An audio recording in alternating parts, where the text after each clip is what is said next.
Bonjour à vous, c'est Jenny Garden, je suis médium énergéticienne et je réponds à vos questions, celles que vous me posez pendant les séances, mais celles aussi que vous me posez dans les commentaires, sous les vidéos ou sur les réseaux également. Donc je vous remercie de me poser toutes ces questions-là. Moi, ça me permet de faire des vidéos derrière pour les gens qui se poseraient aussi la même question. Donc merci beaucoup. Et puis la question du jour, on va voir un petit peu, le thème de flamme jumelle, relation karmique, comment vérifier entre guillemets si on est bien dans une relation FJ, donc flamme jumelle. Sinon, pourquoi on peut avoir autant de synchronicité avec quelqu'un qui n'est pas sa flamme jumelle? Alors, comment on vérifie un lien de flamme jumelle? Tout simplement, moi, la meilleure vérification que je peux vous dire, que je peux vous faire, c'est le soin énergétique. Si je n'arrive pas à couper le lien entre vous deux, vous et la personne qui est censée être votre flamme jumelle, c'est qu'on est bien sur un lien de flamme jumelle. Si en revanche je peux le couper, c'est que c'est un autre lien, c'est un lien d'une autre nature. Ça peut être une relation karmique, ça peut être une relation autre, etc. etc. Donc à mon sens, les soins pour vérifier si on est bien dans une relation FJ, c'est ce qui est à mon sens, par rapport à ce que je connais moi en termes de méthode, la méthode la plus efficace. Si je n'arrive pas à couper, c'est qu'on est bien dans un lien FJ. On peut regarder aussi en guidance, bien évidemment, mais on n'aura pas forcément l'info à 100%. On peut avoir dans les tirages des choses qui nous font penser effectivement au parcours. Souvent, moi, quand il y a des gens qui parfois me disent pas spontanément qu'ils sont en lien FJ, parce que parfois ils le savent pas, parfois la guidance n'est pas forcément souhaitée sur ce thème-là. Je regarde les cartes et je dis donc, vous seriez pas en lien flamme jumelle, vous? Et là, la personne, elle me dit soit qu'elle est pas au courant, qu'elle sait pas trop, et là on en parle, et effectivement, quand ça ressort comme ça, c'est qu'en général, ça lui parle bien après quand elle découvre ce que c'est le lien FJ. C'est pas les consultations que je préfère pour être honnête, j'aime pas annoncer ça.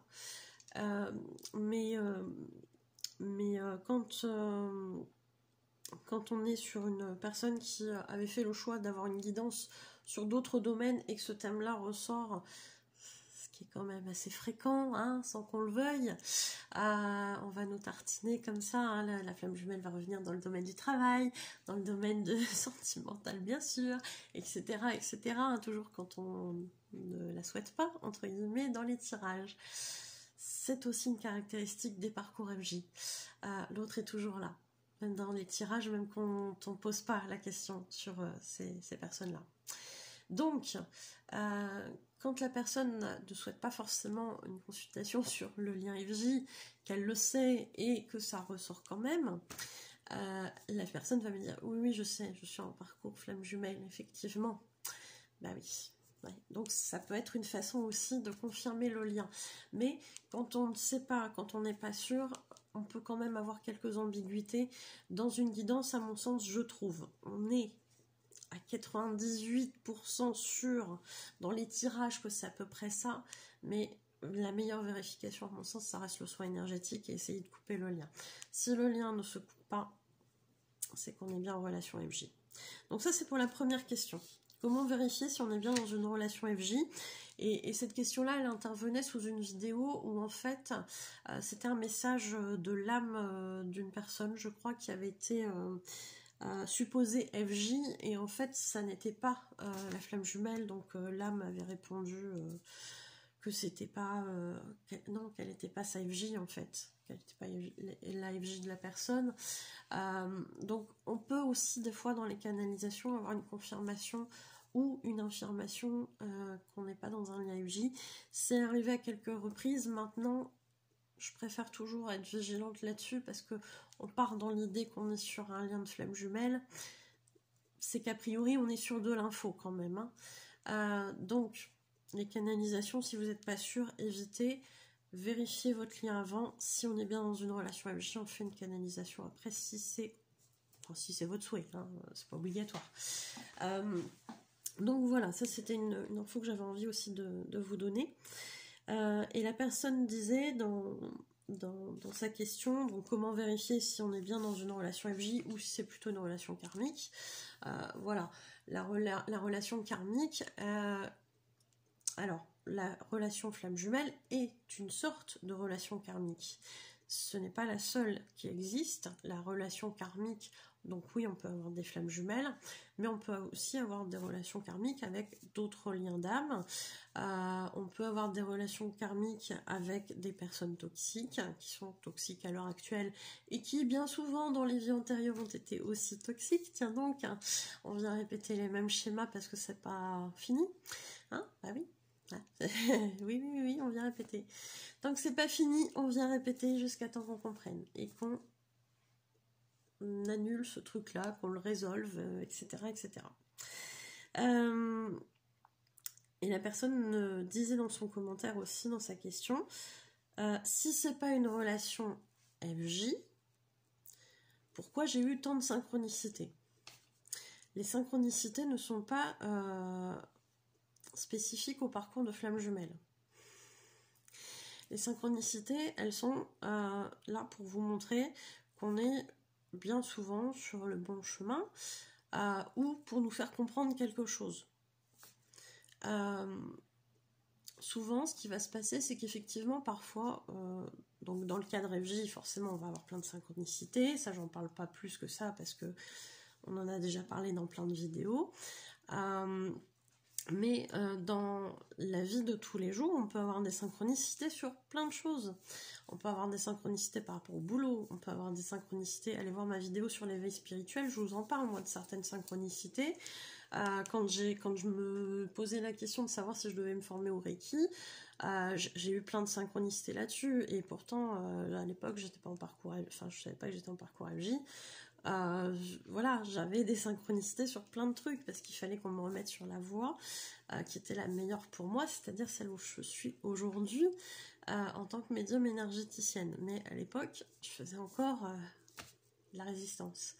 Donc, on m'a mis plein de synchronicités à cette époque-là pour me montrer quel était mon chemin. Et en l'occurrence, c'est passé effectivement par une formation de Reiki où, quand je m'interrogeais spécifiquement, j'avais toujours des choses en lien avec le fameux formateur de Reiki. Enfin, moi, je vous en parle pas plus que ça parce que c'est dans la vidéo sur l'éveil spirituel.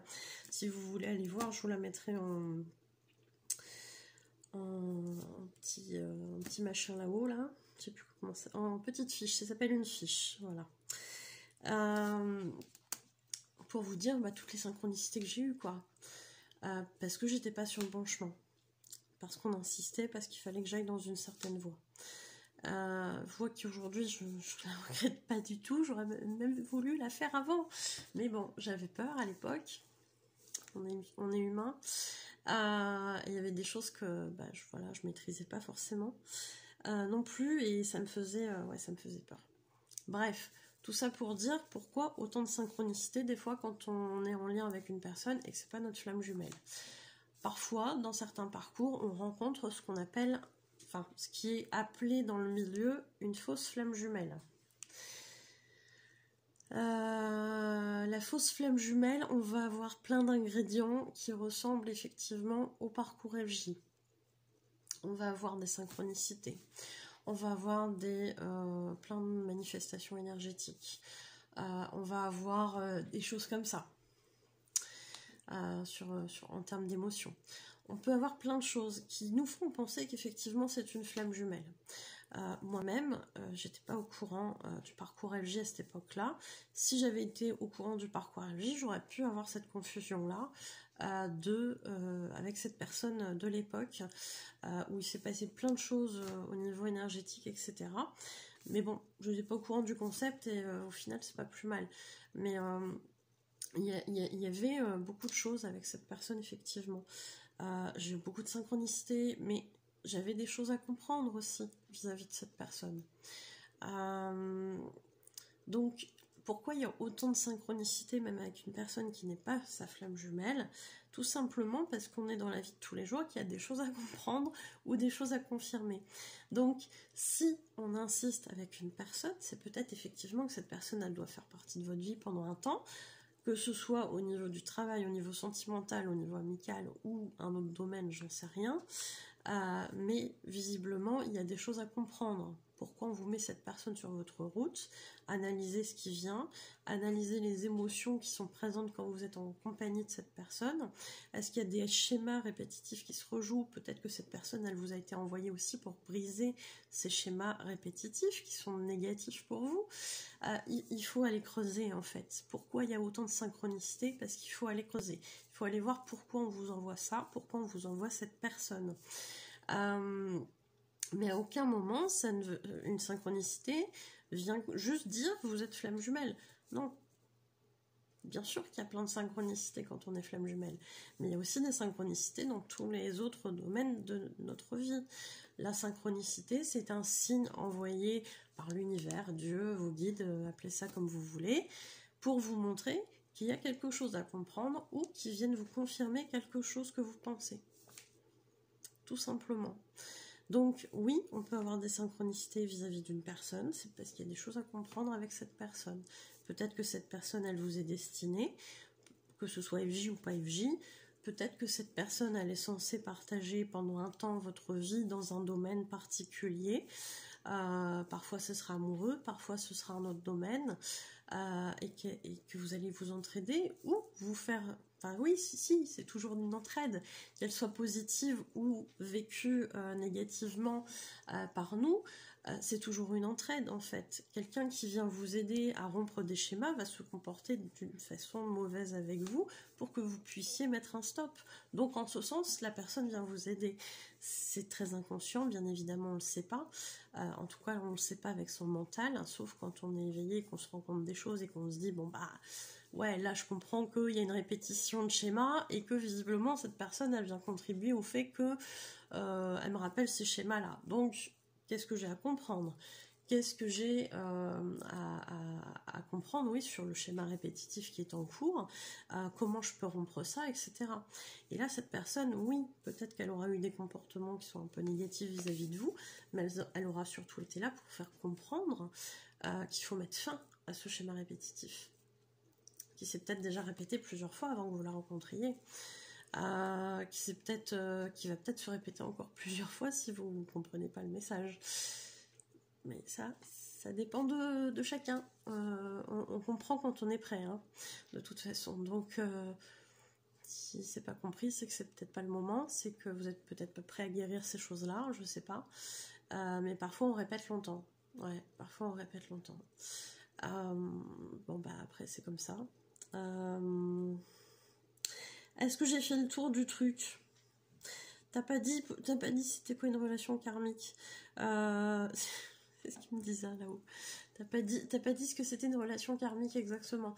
Ok, alors une relation karmique c'est quoi? C'est une personne que vous allez rencontrer et qui va vous paraître familière dans un sens, de manière positive ou de manière négative.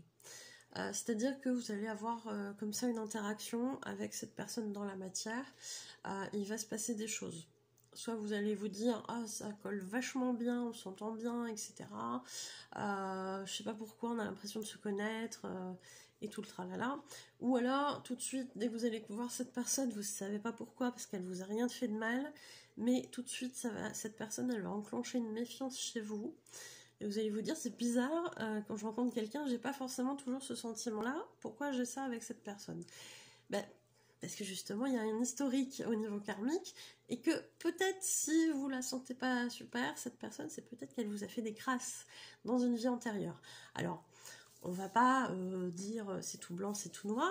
Peut-être que vous, dans une vie avant qu'elle vous fasse des crasses, dans une autre vie antérieure, enfin voilà, hein, ça tourne, donc ça peut être avant, ça peut être après, mais on va dire que grosso modo dans une des vies vous lui avez peut-être fait une crasse et puis après vous avez récupéré votre karma dans une autre vie où là elle vous a fait des crasses pour rétablir un équilibre. Et vous, ce que vous allez garder, c'est oulala, attention, elle m'a fait des crasses dans une autre vie, je vais me méfier. Donc parfois les torts sont partagés aussi, hein, il ne faut pas l'oublier.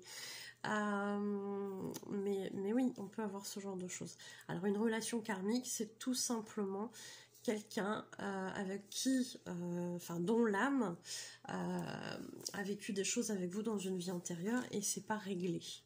Donc souvent, effectivement, ça va pas être super agréable. Et là, que vous ayez eu un sentiment positif ou négatif, ou neutre, parfois ça arrive aussi, en rencontrant cette personne, eh bien, il y a quelque chose à régler.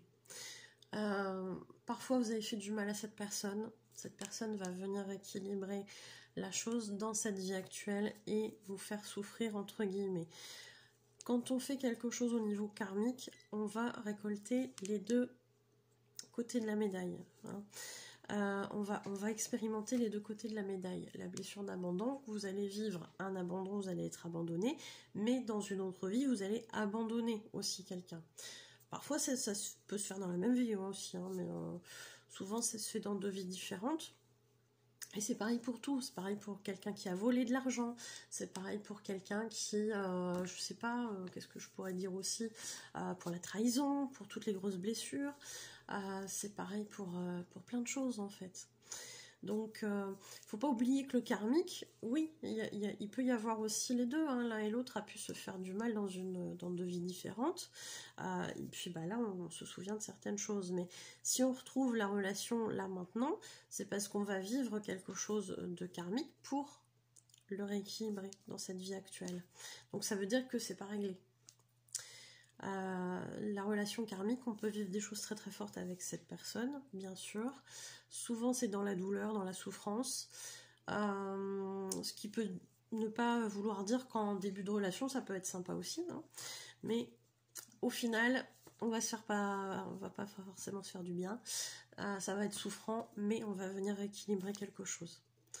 C'est ça la relation karmique. Et la flamme jumelle est une relation karmique, mais ce n'est pas que ça.